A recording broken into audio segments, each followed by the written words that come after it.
Welcome to the Transform My Dance Studio podcast, the only podcast for dance studio owners, where each week we bring you business growth strategies to help you increase your profits, impact the lives of more students, while ensuring you get back some time to have a little life outside of the studio. It's time for you to become the go-to studio in your area. Now, here's your host, founder of the Dance Studio Owners Association, Clint Salter. Hey there, Dance Studio owners. It's Clint Salter here. Welcome to another episode of the Transform My Dance Studio podcast. I'm so thrilled that you're joining us today because we have a really special guest who I've been following for a little while now. Her name is McSwain, and she is a renowned choreographer and dance teacher. You probably know her. She's widely known for her masterclasses with top studios in the convention and competition circuit. She specializes in ballet, jazz, lyrical, and hip hop. Kim has worked with some amazing people. She's toured with the Adrenaline Remix as a master teacher and choreographer for 2 years. She's also toured with our friends from Jump and Break the Floor Productions. She's also danced with celebrities such as Jessica Simpson, Pink, Justin Timberlake, and Janet Jackson. And I wanted to get Kim on the call today because she's so passionate about training our dancers of tomorrow. She has so much wisdom to pass on to all of you. So Kim, thank you for taking the time today. I'm super excited for this conversation. Oh, thank you so much for having me. I'm so humbled. I really appreciate it. Love talking to you. Thank you. So Kim, why don't we start off? Tell us a little bit about who you are, what you do. And I'm so intrigued by your dance journey. How did you get into this world? You know, I started dancing at a very young age. I was 3 years old, and I think it was a little bit more mom's passion than mine right from the beginning. But I think the most important thing that you should know is more than a dancer, more than a choreographer, I am an educator. And my journey started off, dance was my safe place, and dance is where I felt beautiful, and dance is where I felt smart. Dance was everything to me, and my dance teacher was everything to me. And growing up, I thought I wanted to be a famous dancer, and that was my journey. That's what I wanted to do, was to be on stage. And my career was cut very short. I actually did a head roll on stage and was paralyzed on my left side of my body. And it was a blessing in disguise, because at that point, I decided I would start teaching dance and absolutely fell in love with educating. And what I felt watching other people grow and the wisdom that I could give them and what I could teach them and the success that I saw them having was much more than I ever had myself. So I would never even call myself a dancer or a choreographer. I would much prefer to be called an educator, because that is where my passion lies, in being a teacher, because I'm giving more of myself than I ever did as a choreographer, as a dancer. I love that. And that resonates with us because it's exactly what our mission is as well with our studio owners. We are educators, and I love that you take that philosophy inside to the classroom. Kim, when you go into a classroom and you're about to take a class, what are you thinking about? How do you ensure that you give the best class each and every class that you teach? How do you kind of prepare for that from a mindset perspective? I'll tell you what, Clint, I am not shy to let everybody know that I'm a believer and that I'm a Christian, and I never teach a class before that I don't watch church or that I don't research some way to inspire a child. And my one goal is to walk in and find out, please let me change a child's life. And my company is actually called Changing Lives because of that fact. I think that, yes, we are teaching dance, but from teacher to teacher, I always tell them dance is really the last thing that we're teaching. With thousands of kids coming in and out of our lives, Clint, there's going to be a handful of successful dancers, but more importantly, what we're teaching is successful people. Successful people that are going to come in and out of our lives and continue to go on and change this world in some form or fashion. Yes, we can teach good dance. Yes, we can teach good technique, but are we teaching good people? Are we teaching life lessons? So when I go in, that's my main goal, is to touch some child's life, to say something that is going to change the course of their life in some way or some shape or form. That's my main goal. I love it. I love it. And I always say, dance is the vehicle to building, amazing, persistent, strong, resilient human beings. I know that it did that for me, and I see what it does for so many people. So I'm so glad you mentioned that. I mean, how do you facilitate those conversations, in the classroom? Let's say you're teaching a group and you've got a mix of abilities in there. How do you ensure that you're giving each child in the class, let's say you've got 20 or 30 or even more if you're on convention, how do you ensure that you are getting through to as many students as possible? I think it's very important that you read your room. And I teach that to teachers a lot. My company now, when I go in, basically it's consulting in a dance education firm. So when I'm going in to teach teachers how to teach, that's one of the first things that I say is read your room. Watch the way that the kids respond when giving corrections. Make sure that you put your hands on every child. Make sure that you're giving eye contact to every child. Every child gets a correction, and that you're teaching them, not every child learns in the same manner. So in an hour class, in an hour and a half class, you really can, if you're maximizing your time properly, you can get to every child.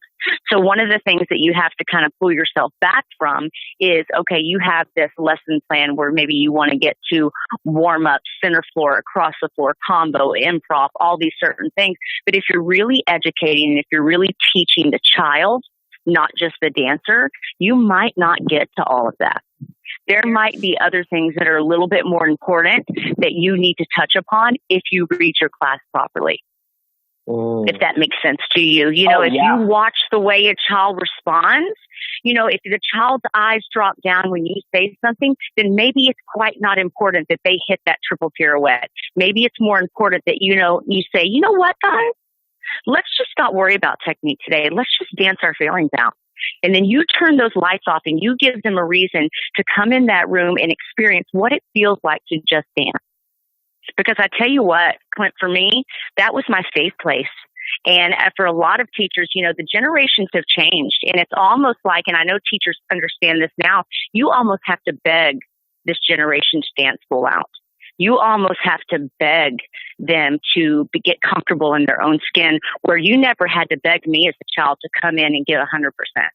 We almost have to teach that now to these children. So I start from there. I start to teach the passion and the want and I want them to crave that feeling of to know what it feels like to go in that room and become whoever they want to be. Because that's really what dance is about, is walking in that room, shutting the door, and becoming whoever you want. That's your safe place where nothing is going wrong. That's your place where you feel safe and you feel loved and you feel cared about and you feel beautiful. Because these kids have to deal with the bullying and the social media and the things. They're just way more out in the open. They're way more out for people to say you're not good enough. Well, in my class, they are good enough. They're always good enough. And I think that's important for teachers to let them know, because you know what? Some kids were just not born to be professional dancers, and that's okay. And I want them to know that in my class. And I think that you have to kind of develop that bond. Kids are fantastic because they can spot a fake a mile away. So when you let them know that they're good enough for you, they will give you everything that they have. And it might take 6 months to a year before you can ever dig in deep and actually start training them. But if that's where you need to start, then that's where you need to start. That's what's more important. I think this is so valuable. And for the reasons that you touched on, the world is very different. Students, I remember when I was dancing, I could leave school and not have to deal with any of that stuff. I could go to dance class and have an amazing dance class and be in my second home for 4 hours a night. And I loved it. And I didn't have to think about anything else until, the next day back at school being bullied for dancing.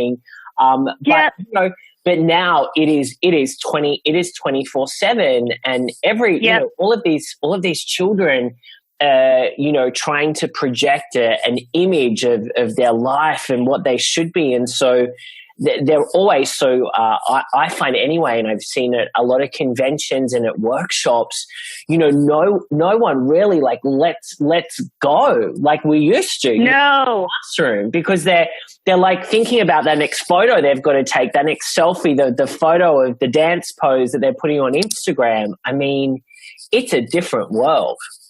It's a different world, and too many kids base their self-worth off of a selfie. And you're thinking about the great dance legends of our past never had a social media page to build their followers. It was their dedication and drive that poured their craft and their traits. And that never goes out of style. But for some reason, this generation doesn't know that, Clip, because we applaud the Insta-famous. We applaud that, those are the kids. You ask them who Baryshnikov is. You ask them who Gregory Hines is. You ask them who the Nicholas brothers is. They don't know. But they can tell you everybody who on Dance Moms are. And that for me is not okay. And when they step into my class, I am old school, and I will tell you that. And manners and dedication and drive, they never go out of style. And those are the things that are going to be applauded in my class. And when you step in my home, which is my space and my studio, and that's what I teach the teachers too, this is not a 9-to-5 job. We don't clock in and we don't clock out. This is our second home for these kids. We fall in love with these children. So guess what? You have the opportunity to be a light to these kids. You have an opportunity to change their life in some form or fashion. And you know what? We're a guardianship to them. So we need to take that role with the utmost leadership. Absolutely. And if we're the only ones that's teaching them that, then we're the only ones that's teaching them that. And that's okay. I just think that what we do is so fantastic. I think being a dance teacher is so fantastic. Someone said to me one time, I was wondering when I came to your class, I was a little down and I thought, what am I going to do for my real job? She said, and then I heard you speak and I thought, what am I talking about? This is a career. I said, you've got to be kidding me. This is a career like you've never seen in your life. You have a chance every day to change a kid's life. You've got the coolest job on earth. Yeah, completely. I think, for everyone that's listening, Kim, you've talked about something really important. And I think we forget now going into the classroom to really set the scene and, give them, spell out that this is a safe space. This is where I want you to express yourself, to escape from your day, to feel the music, to keep social media and phones out of the classroom. You're here for you. And I think we forget to talk about that at the beginning of class because maybe we think it's a given, like, hey, they're going to do that. But oh my God, I love this so much. And I think so many studio owners that are listening are like, I need to share this. I need to share this with my teachers. And so how do our studio owners that are listening, pass this message on to their teachers and in a way hold their teachers accountable for creating this environment in their classrooms? I think one of the things that when I bring my team into a studio, that's one of the things that we talk about. My first question is, what do you want for your brand and what does your brand say? Second of all is, what is your mission statement? So you set these rules and boundaries. One of the things that I've noticed with kids is kids like rules and regulations. Okay. It's very black and white with me. I know when kids come to my house, I'm a very strict parent. I'm a very loving parent, but you know what you're going to get when you come into my home. Same thing with my dance studio. So when you set the kids down, the teachers need to sit down and say, these are the do's and these are the don'ts. You always want to focus on the positive, not the negative. But these are the ways to succeed in Mr. Clinton's class. These are the ways to fail in my class. And keep it just very simple. You don't have to ever harp on the negative, but you do want to focus on what is fantastic in class. And one of the things that I've loved to do is you simply take a shoe organizer and the kids walk in, especially the teenagers, with their phones, and they put their phones and they face them the opposite way and they put them in their shoe organizer. Because if you tell them, rather than saying, we're not going to use our phones, we're not going to have it, not in that way, you just say, you deserve to come in here and be yourself. You deserve to not worry about who likes your Tilt Tuesday picture, who's looking at you, who's calling you, who's texting you. You deserve to know what it feels like to just dance for yourself. And if you say it to a child like that, it's easier for them to take it the right way. I think that if you just kind of sit down, and every teacher has their own idea of what's going to make their class successful. But you're right, Clint, when you said that we just kind of go in and we take it as this is the generation, this is the society, this is whatever, we have to go along with it. I don't agree with that. Ooh. We do not have to go along with that. When did we stop making demands for children to be good human beings?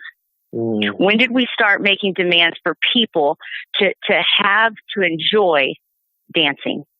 Yeah. When did we have to take the love and the joy out of dancing? I don't agree with that, because dance saved my life. I'll tell you that right now. It saved my childhood. It saved my life. And I still am grateful for every chance that I could walk in that dance studio. And I want children to feel the same way.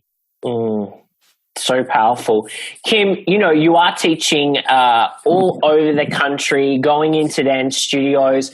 I'd love to ask how you stay creative, because I was having a conversation with one of our studio owners this morning on a coaching call, and she's teaching about 20 hours a week. And she's like, Clint, I like my creativity. I am like burned out, and I hear music and I have no idea what I'm going to do. I mean, how do you, I guess, because you're always nourishing everyone else, how do you look after yourself and be able to like continually produce on a creative level?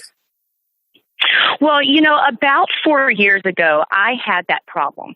And I made a choice to myself that, I had to find some sort of balance in my life. I looked at my life as kind of a big pie. And I started to kind of look at the different pieces, me as a mom, me as a dancer, me as a teacher, me as a friend, me as a person, me as all these different things. And when I started to break that pie up, there was little slivers. And I looked at it and thought, wow, I'm only giving 10%, 7%, 5%, very little to all these different parts in my life. And when I started to look me as myself, I was giving nothing to myself. And I had to reevaluate my life, and I started to have to take things out. So now I have a really good balance in my life. I'm at home with my children, and when it's time for me to be with my children, my computer is closed and my phone is off, and I am just with them. When it is time for me to be in my office and me to run Changing Lives, that is where I'm at. When it is time for me to be at a studio, that is, my phone is off and I am with that studio, and I'm 100% part of that studio family. So I think it's about prioritizing and being able to say no, not taking on too much. But I can understand, it's just when you have to say no doesn't mean that you don't want to. It means that you value your time and you value the quality of your time that you're giving to people.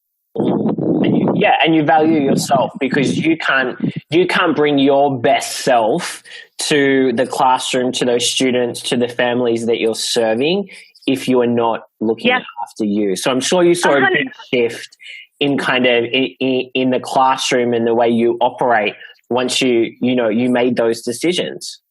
Oh, absolutely.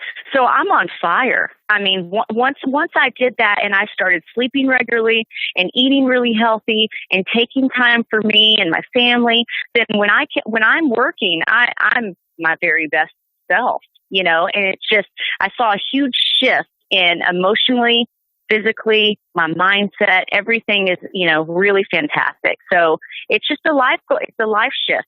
It really is a life decision. Completely. I want to ask, because the work that you do with Changing Lives, and you go into studios, what is some patterns that you're seeing inside of dance studios at the moment that they need some support and assistance with, and how are you helping them? A lot of people are exhausted. I'll tell you that. Studio owners are exhausted. They've taken on too much themselves. The faculty is not maximizing their time. So what's happening here is when I go in basically with my team, I'm a fresh set of eyes. So, when I was talking about it being a 9 to 5 job, not a 9-to-5 job. That's really the problem, is they're not prioritizing their time. So, they never shut their phone off. They never have work hours. The boundaries are being crossed between the parents and the teachers, things like that. So I go in and kind of run it more as an empire or as a corporation rather than a dance studio. And what ends up happening is just runs more efficiently. When I come in, a lot of times the owners are so close and everybody loves each other as a family so much that when they start to maybe want to help the faculty, it gets a little bit more emotional, where I come in as a consultant and I'm only looking at it one way, and I've worn a lot of hats. So I've owned a dance studio. I've been the company director. I've been a dance teacher. I've been a judge, a convention teacher. I come in as someone, as an outsider, and I just tell it like it is. So it's much easier for me to come in and kind of help everyone and it just be very black and white. And my methods seem to work.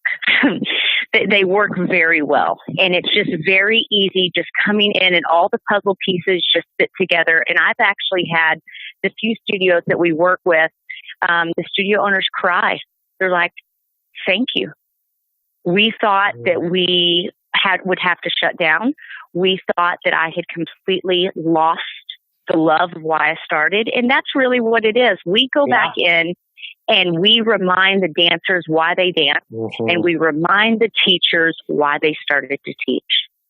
And it all really is about prioritizing and maximizing your time. Yep. It's fantastic. It's going in and becoming part of different studio families. It's like a studio makeover, really it is. I'm going in and I ask the studio family, what is your brand? What are your goals? What is your 3-year goal, 5-year goal, 7 and 10? And how can I help? And then I go in and my team does our thing, and it's incredible to see the growth. It's incredible really to see the emotional growth and the happiness. That's what's fantastic, is to see the smiles again and to get the text and the emails to say, I fell in love with what I'm doing again. Thank you so much. So important, and the work that you're doing is so needed and is so on the lines with what we do and our mission as well. And that's why I was so excited to chat with you today. Kim, what do you think are your main qualities that have served you in this industry for such a long time? My honesty. You know what it is? I always tell people all the time, there's nothing special about me, Clint. I am not famous. I am not super cool. I am just a mom and a dance teacher, and very humble and very nice and very honest. And I think a lot of times, we have a tendency, I've come across a lot of people that have been very into themselves, very materialistic, very what can they achieve and how my resume can be built up. And for me, it has nothing to do with me, but it has everything else to do with the children that I teach and the teachers that I come across. I just want to change the dance world in some form or fashion. I just want it to be like the good old days, and I want to be a part of it in some way. And I have to say that my faith. Yep. I think that my faith has a lot to do with it, because I don't do anything without the grace of God. And when I go in, I want to make a difference to some child, and I'm always for the underdog. And I don't go in class with any other agenda but to do good and make a difference to somebody. And I hope that people leave feeling like $1 million. I hope that when people leave my class, they have some sort of feeling in their heart and their soul feels full. That's it. I love it. And really, while you say that's it, that is the most powerful thing that we can do as dance teachers when we go into that classroom. Kim, thank you so much for your time today. I want to talk to you for probably another 2 hours. This was so fun. It's so nice to have a conversation with someone who's doing very, very similar work and on the same page. It's so awesome. Kim, tell us, where can we find out more information about changing lives and what you're up to? And our studio owners might want to reach out to you to get some Kim magic inside of their studio. What are the contact details? Oh, I would love that. They can go to www.kimmcswain, MCSWAIN.com, or you can go directly to Lindsay at kimmcswain.com. That's SEY. She runs my company, and she was actually my very first student and quit her job to come run my studio, and it would be nothing without her. She's incredible.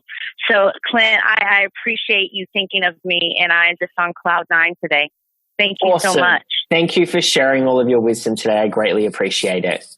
And to all the studio owners out there and dance teachers that might be listening, never forget that you're doing really great things for children all over the world. It's really a blessing to do what we do. 100%. Thanks, Kim. Great way to end. All right. Have an awesome day.